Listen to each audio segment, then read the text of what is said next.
The landscapes that surround us are the product of millions of years worth of geologic processes, from volcanoes that create new islands and tectonic plates that thrust mountains high into the air, to slow-moving glaciers that carve deep valleys, and the ocean's waves crashing against and eroding the shorelines. Every country is stunning in its own right, but prepare to be amazed as we take a look at the top 15 incredible-looking cliffs from around the world. Number 15. White Cliffs of Dover, England. England is known for its rolling countryside, and as they call it there, the green and pleasant land. One of the most famous features of the country is an 8-mile stretch of coastline that surrounds the port city of Dover, where the cliffs are a stunning shade of white. Known as the White Cliffs of Dover, they are at their highest 350 feet above sea level and look out into the Strait of Dover, which is the narrowest stretch of water that separates England and France. The reason why they're this color is that the bedrock there has been exposed by the erosion of the ocean, and it's made almost entirely of chalk, with the occasional black streaks caused by the presence of flint. With the way that the sun reflects off of them on a clear day, it's actually possible to see the cliffs from France, which is 21 miles away, and they're so beautiful to see that tens of thousands of visitors travel to the area each year just to see them. It's a protected area of interest, not just because of the cliffs themselves, but the wide range of wildlife they support, like seabirds, and because of the chalky grassland above, ponies, butterflies, and plenty more. As with all stretches of coastline, the White Cliffs of Dover continue to be eroded by the sea, something that's currently happening at an estimated rate of around 8 or 9 inches each year, and has increased over the past century because of human activity. They are therefore constantly changing, which further adds to how spectacular they are. Number 14. El Capitan, California. El Capitan is a granite rock formation that can be found in Yosemite National Park in Northern California. Reaching a height of up to 3,000 feet, the rock it's made up of is thought to have formed around 100 million years ago. It was only during the Ice Age a million years ago that a glacier carved through the area and formed El Capitan, along with a series of other formations. But what's unusual about it is that the granite in that location has formed so perfectly that there weren't any weak points, meaning El Capitan is far taller than any other in the region. Still, the extreme compression caused by the glacier has meant that the internal structure of the formation was forever changed, and to this day, there's a large block of granite about halfway up that's called the Texas Flake, which will eventually detach and fall to the ground. El Capitan is one of the most famous geological features of California, but what it's probably best known for is the challenging climbing routes that it offers. Sometimes if you look at it at night, the cliff face will be full of small lights, each one belonging to a climber who decided to take on the challenge. Number 13. Trango Towers, Pakistan. The Trango Towers are a series of rock formations in the northern region of Pakistan. Located on a ridge that connects the Trango Glacier and the Dungay Glacier. The largest is called Great Trango, which has the main summit that reaches an elevation of 20,623 feet above sea level. Across the entire range, there's a complicated network of sharp edges, gullies, rock faces, and overhangs, making it an ideal place for climbers looking to test their abilities. Because of their height, all of the main structures in the Trango Towers provide a range of different spectacular cliffs, which have provided a challenge for climbers ever since they were first scaled in the 70s. But the one that's particularly significant is the east face of the Great Trango Tower, which holds the record for being the greatest near vertical drop at 4,396 feet. Not only does it look incredible, but it's seen as one of the most difficult challenges for rock climbers because of its unforgiving nature. The first team to successfully climb it did so in 1984, but both members died on their descent, and it would be a further 8 years until anyone managed to scale it and managed to return home to tell the tale afterwards. Number 12. Ollantaytambo, Venezuela. The Guiana Highlands in the Bolivar state of Venezuela is probably best known for being the location of the Angel Falls, the highest known waterfall in the world. But the cliffs around the 3,200-foot-tall cascade are just as stunning, and they're the most visited of all the tabletop mountains in the region, despite not being the tallest. The plateau at the summit of Ollantaytambo is an unusual heart shape and covers an area of 257 square miles, ranging in elevation between 5,200 and 8,000 feet above sea level. It offers stunning views across the surrounding landscapes. The cliffs themselves are an incredible sight, so visitors don't need to climb to the top to see the true majesty of the formation. with regular sightseeing tours on the lake below being one of the most popular ways of taking it all in. When you get close to the cliffs and the summit, however, you'll also have the chance to see a wide range of animal and plant life that thrives in the mountainous environment, which includes a number of amphibians and reptile species that are rarely seen anywhere else. Number 11. Torres del Paine, Chile.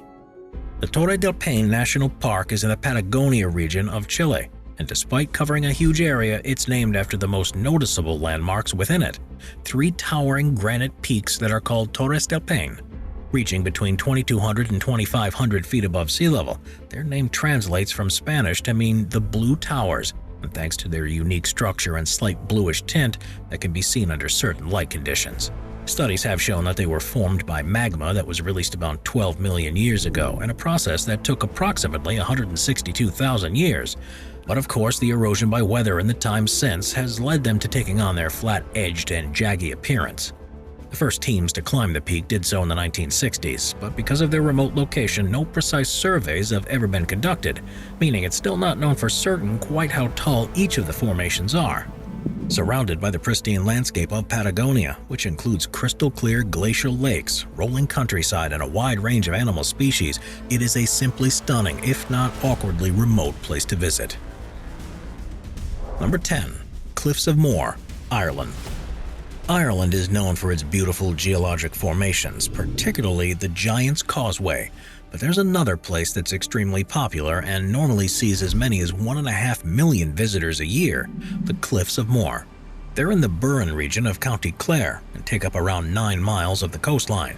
With heights ranging from 390 to 702 feet above sea level, they're made up of Namorian shale and sandstone and are thought to have first developed around 320 million years ago when the material was deposited by a river.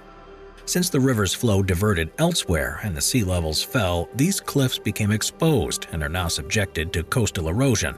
They're now a great place to study bird life, with more than 30,000 nesting pairs of various species calling the cliffs home. But they also provide a wealth of information to archaeologists hoping to learn about ancient animal species and geological changes. You can see, for example, 300 million-year-old river channels through the rock. And there are also a number of fossil remains, such as the trails left behind by ancient worms and evidence of burrowing behavior by yet-to-be-identified marine animals. Beyond their scientific significance, the cliffs are undoubtedly some of the most stunning you'll see anywhere on Earth, and it's no surprise that countless movie productions have used them as the location for fantastical backdrops. Number 9. Mitre Peak, New Zealand. New Zealand is one of the most geologically incredible countries in the world, with mountains, glaciers, and landscapes that are second to none. You're never too far away from an impressive cliff or a peak when you're there, but in some of the more remote regions, things reach the next level. Mitre Peak is a great example of this and can be found on the shore of Milford Sound Fjord on New Zealand's South Island. Known by the Maori as Rahotu, it was named Mitre Peak by Western explorers because of its similarity to the headwear worn by Christian bishops. Reaching a maximum height of 5,560 feet, it's actually made up of 5 individual peaks, but because they're grouped so closely together, they appear as one from most angles. They're virtually sheer cliff edges that drop vertically to the water's edge, but despite this challenge, climbers have managed to identify 6 different routes to the summit. Still, it remains one of the least climbed peaks in New Zealand, not because of the difficulty, but because it's such a hard place to reach. Most people instead choose to view it from a boat on the water, as it's such a serene and beautiful place to be. We're constantly adding more people to the Top 5's production team to bring you all the best content. Be sure to subscribe with notifications on and hit the like button.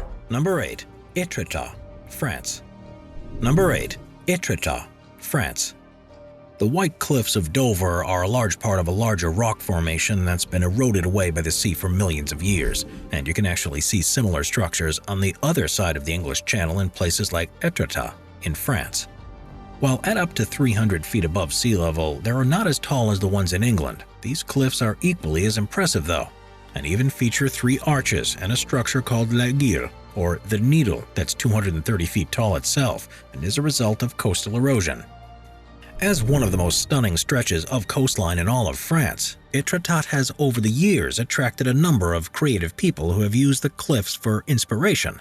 If they seem familiar, this may be because artists like Eugene Boudouin, Gustave Courbet and Claude Monet all spent time there, and some of the artworks they produced feature the cliffs in prominent positions. Interestingly, because of the location of these cliffs along the coast where they aren't subjected to tidal forces as much as elsewhere, the rate of erosion at Etretat is remarkably low, meaning they still look virtually identical to how they did several hundred years ago, and it'll be a long time yet before any of the arches or cliff faces are expected to crumble into the sea. Number 7. Kalaupapa Cliffs, Hawaii. The community of Kalaupapa is on the island of Molokai in the Hawaiian archipelago, and it's on the coastline in front of what are some of the tallest sea cliffs you'll see anywhere in the world. Amazingly, they reach heights of up to 2,000 feet above sea level, which is so unusual that for a long time it was a mystery to science how that was even possible. At first, it was assumed that they were the result of coastal erosion like most other cliffs, but there didn't seem to have been a long enough time frame between the formation of the volcanic islands and now for that to happen. What was recently discovered was that these awe-inspiring cliffs were actually created by volcanic and geologic activity, whereby several thousands of years ago, as much as a third of the northern part of the island completely detached and crumbled into the sea. What we see now as cliffs were once a mountain range much farther inland, which explains why they're so unusually tall. Because of their size, the cliffs make it difficult to reach the community on the shore, and it was chosen as a place for a leper colony until 1969. Now only a few residents remain, and the only reason to visit the region is to get a chance to see the towering cliffs for yourself. Number 6. Cape Enneberg, Faroe Islands. The Faroe Islands make up an archipelago that's in the North Sea between Norway and Iceland. They're around 200 miles to the north of Scotland and are subjected to particularly rough weather conditions, in this case strong winds. This means the sea gets whipped up and smashes powerful waves against the rugged coastline, something that's resulted in the formation of the stunning 2,400-foot-high Cape Enneberg on the northernmost tip. This is a naturalist's paradise with countless species of birds such as puffins, guillemots, and razorbills that use it as refuge from the vast expanse of ocean that surrounds the islands. The rocky shoreline at the base of the cape is also where you'll often see seals taking a break too, mainly because it's virtually inaccessible from land. Very few tourists go to the island during the winter, but when their weather's a little more forgiving during the summer, one of the most popular visitor attractions is a boat tour from a local village that takes you to the best vantage point of the cape, where you'll be able to see just how amazing and dominant the formation is on the landscape. Number 5. Vermilion Cliffs, Arizona. On the border between Arizona and Utah, there's a recently formed national monument park that contains some of the most beautiful natural formations in all of the United States, the Vermilion Cliffs.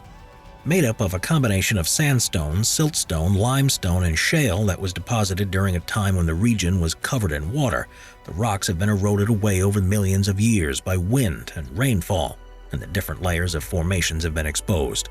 Now reaching heights of up to 3,000 feet from ground level, the rich colors are truly a sight to behold, particularly in a place called the Coyote Buttes, where Jurassic-era sandstone can be seen. As well as the striking colors, you can also see evidence of various dinosaur species that left their footprints in what was once soft mud, as well as an almost unbelievable formation called the Wave, where swirls of color undulate across the landscape.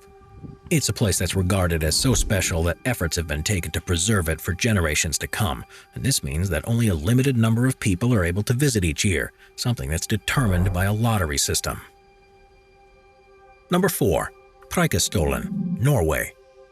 Norway is a country that's known for its incredible-looking geological features, thanks to the fact it was covered in glaciers during the last ice age that left their mark as they slowly flowed through the landscape and carved valleys, canyons, and fjords in their wake. Above one fjord called Lysefjorden in southwest Norway, there's a remarkable cliff that rises 1,982 feet above the water. Known as Preikestolen, it has a flat top that measures approximately 82 feet by 82 feet and juts out of the headland and looks almost as if it's been there by design. The reason why it formed like this is because at the very end of where a glacier reached around 10,000 years ago, with the water from the glacier then freezing in the cracks and crevices of the bedrock, this caused huge angular blocks to break off, which were then carried away by the glacier. Surveys have shown there's also a huge crack behind Preikestolen, which means that it will one day break away too, but it's very unlikely to happen within our lifetimes. That's a good thing too, because the cliff is an extremely popular tourist attraction and sees as many as 200,000 annual visitors in a normal year. Number 3. Thor Peak, Canada. Canada's Aleutique National Park covers an area of more than 8,000 square miles on the Cumberland Peninsula of Baffin Island. But while it's a stunning example of Arctic wilderness with countless features like fjords, glaciers, and ice fields, there's one structure that stands out above the rest: Thor Peak. Named after the Norse god of thunder, it's a mountain that reaches an elevation of 4,100 feet above sea level. And even though this is nowhere near the tallest mountain on Earth, it's still a record breaker of a different sort. It's where you'll find the greatest vertical drop on the planet. The distance between the cliff edge and the ground beneath it is more than 4,100 feet, all while the cliff overhangs at an average of 15 degrees beyond vertical. Part of the Baffin Mountain range, Mount Thor, along with the others, is made from granite and was carved into this shape by the action of glaciers during the last ice age. It's the way the granite behaves under such pressure that explains why such an ominously vertical cliff face like this is possible, and why it eclipses the cliffs formed on mountains that are much higher. Normally, you'd expect that a mountain that's in such a remote place as Mount Thor wouldn't have many visitors, but because it's such a unique proposition for climbers, a significant number attempt the ascent to the summit each year. The first successful climb was only completed in 1965, and it's still regarded as one of the most challenging peaks in North America. Number 2. Bunda Cliffs, Australia. Australia is such a huge country that it has just about every type of geographical feature you can think of, and cliffs are no exception. The Bunda Cliffs are some of the most spectacular and largest cliff formations in the world, reaching between 200 and 400 feet tall and stretching 62 miles along the southern coastline. This is the longest uninterrupted cliff formation in the world. The rock that the cliffs are made from is fossiliferous limestone that was deposited during the Tertiary age between 66 and 2.6 million years ago under an ancient lake, and resulted in a much thicker and denser rock formation than what surrounds it. When the ocean began pounding away at the coast, it removed all of the softer rock, but isn't as effective as eroding this limestone, which is why the Bunda Cliffs are now the southernmost edge of the Australian mainland. As they're so large, there are plenty of perfect places to get a view of the cliffs, from local highways to boat trips. It's a relatively uninhabited region of the country, so access isn't the easiest, but it's more than worth making a trip. As well as seeing the remote beauty of the cliffs themselves, they also make for a brilliant vantage point to watch pods of whales swimming in the ocean during the late winter months, with the whole area being a sanctuary zone of a marine park dedicated to protecting aquatic species from overfishing. Number 1. The Amphitheater, South Africa. Of all the cliff faces on the planet, the one that's generally regarded as being the absolute best is the Amphitheater, which is in northern Drakensberg in South Africa. Not only is it stunning, but it's enormous, and it's the equivalent to 10 times the size of the famous west face of El Capitan in California. In total, the amphitheater is 3.1 miles long, and it features cliff edges that rise up to 4,000 feet above sea level. Because of the way the valleys beneath have formed, this means there is, at some points, a differential of more than 6,000 feet between the summit and the floor below. To make things even more spectacular, it's also where you'll find the highest waterfall in the world, the Tegula Falls, which cascades water from more than 3,100 feet up within the cliff tops. Because of the way this incredible structure looks, it's no surprise that this is one of the most photographed places in Africa, and one of the most imaged cliff faces worldwide. It's also just as amazing to look out across the valley from the top of the amphitheater, with a variety of climbing and hiking routes that can be used to access the top. The absolute summit, however, which is the 10,000-foot-high Mount Asor, takes significantly more effort to reach the top of, and if you do, you might even find yourself having to pass through a different country to get there. The amphitheater itself is part of a much larger geological formation called the Drakensberg, which itself is a section of the Great Escarpment that stretches across the southern part of South Africa. This raised region was all formed around 180 million years ago, when a huge mantle plume beneath the Earth's surface caused the continental crust to bulge, and this caused the valleys to form around it that make up most of South Africa as we see today. This bulge has continued over the past 20 million years too, and has uplifted the land compared to the regions around it, but thanks to weather erosion, it's also being worn away to create structures like the amphitheater. Watch our nature playlist for more top 15 videos about beautiful nature. Sit back, relax, and binge watch all of our best nature videos.